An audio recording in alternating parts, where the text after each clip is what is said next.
A girl loses all her limbs on the cracked concrete, but she smiles at the dark sky above. If Edwin Black destroys her completely right now, the entire timeline of the cyborg war collapses. We will uncover the exact moment a broken survivor transforms into a heavily armed mechanical legend. Oboro stands completely silent with blank red eyes, while Black prepares a heavy blast of dark energy. A silver mask appears through the smoke, but can a sudden rescue truly save a shattered human mind? Welcome back to our channel, where we open the classified combat logs of Koukawa Asuka in the year 2064.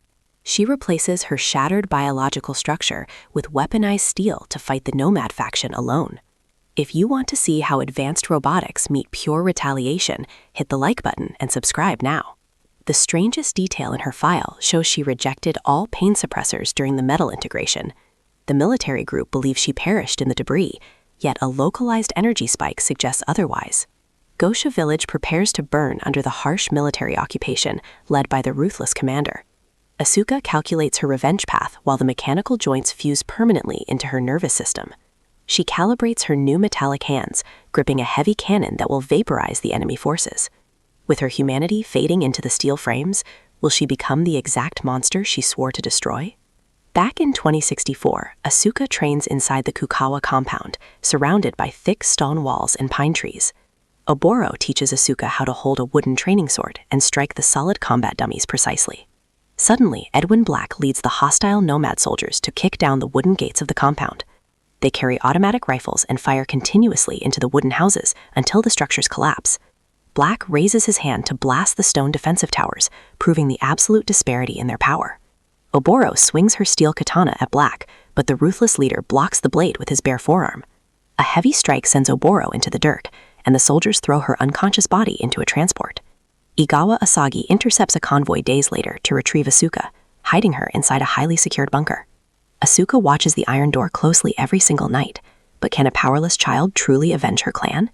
Asagi transfers the young survivor to the Igawa estate, featuring massive training grounds with gravel. Every morning at 5, Asuka stands on the gray stones and kicks the wooden targets until they splinter. She discovers her unique wind art ability, using compressed air to push her body forward at high speeds. The instructors note her highly aggressive combat tactics on their official clipboards during every test. Despite achieving flawless scores, Asagi strictly restricts Asuka to basic guard duty and reconnaissance. An anomaly occurs when a restricted file appears on her terminal, showing Black's current coordinates. Asuka straps combat knives to her dark belt and easily bypasses the perimeter security cameras at night. She leaves the estate completely alone to execute a high-risk solo strike against the Nomad outpost. Stepping into the enemy territory without backup, does she realize the horrific top waiting for her? The Nomad facility features thick concrete bunkers and towering steel watchtowers under the dark clouds. Asuka activates her wind art to launch her body over the perimeter fence and land heavily on a guard. She sprints directly toward the central bunker, but Edwin Black steps out wearing his standard dark suit. Black releases a thick purple mist from his palm, instantly crushing her weapons with immense pressure.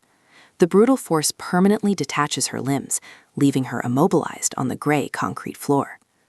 Oboro steps forward wearing a Nomad uniform, staring at Asuka with completely blank and unfocused eyes. Asuka calls out the name of her former protector, but the corrupted warrior displays zero recognition. A masked figure drops from the watchtower and throws 3 blinding flashbang grenades between the foes. The rescuer hooks them over the wall, but will this escape cost Asuka the very last piece of her soul? The masked operative transports Asuka into an underground bunker belonging to the opposing military group. Engineer Kotani Kenji places the broken survivor onto a cold steel operating table inside the medical bay. Kenji attaches heavy mechanical prosthetics made of titanium and carbon fiber to her shoulders and hips. Thick metallic cables connect the rigid hardware directly into the damaged channels of her nervous system. Asuka lifts her new metallic hand and tests the mechanical grip with cold and calculating precision. Kenji installs a massive particle cannon onto her right arm, transforming her into a walking weapon. She points the heavy barrel at a solid steel block, and a bright blue beam melts a perfect hole through. They grant her the codename Steel Reaper before deploying her immediately into the ruined Tokyo Kingdom. Nomad has unleashed pale artificial biological weapons with massive claws onto the broken city streets.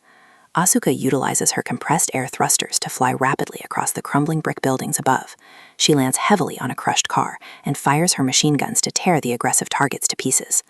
A massive armored target steps out of the dark alley and punches her violently through a solid brick wall.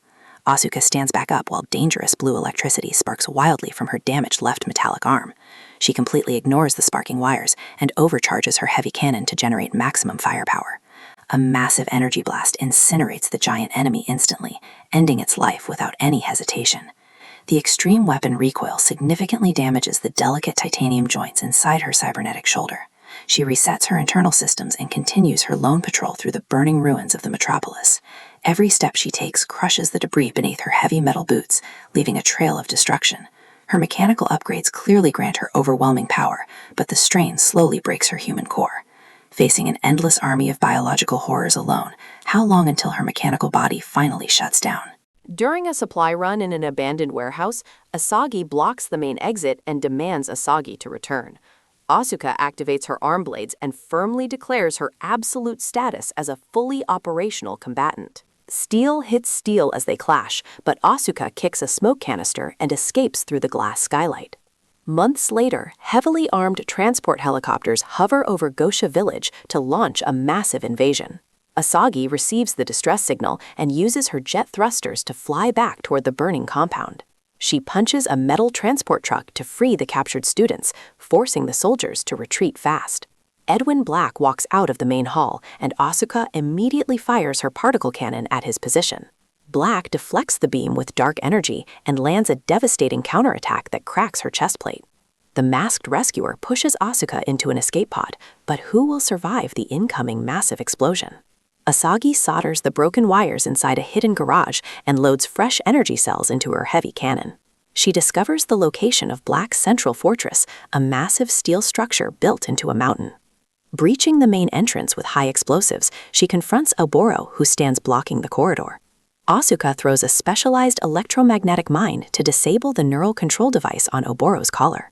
Moving to the detention block, she shoots the electronic locks to free her allies from the metal cells. Asagi reaches the throne room and routes all remaining power from her cybernetic limbs into the cannon. She injects raw energy into the firing chamber until the heavy barrel glows with intense white light. The massive beam vaporizes Black's body completely, and a tragic event finally ends his reign of terror. The enemy fortress stops shaking, but what is the true cost of using such absolute destructive power? The combat operations completely cease as the surviving citizens construct new houses from the rubble. Government corruption files successfully upload to public servers, exposing the hidden military secrets. Asagi waits quietly by the main gate, while Asagi gives a firm nod to verify the success of the mission. They stand as equals on the dirt path, acknowledging the heavy burdens they carry as elite combatants. Asagi turns and walks down the lonely road, her heavy metal boots pressing deeply into the brown soil. She keeps her ammunition fully loaded because leaving is sometimes the required tactic to secure peace. The mechanical upgrades saved her life, but the organic parts of her humanity might be lost permanently. If you were given the power to erase your past at the cost of your humanity, would you take the upgrade? She will absolutely deploy again if the sirens sound, so leave a comment and see you in the next video.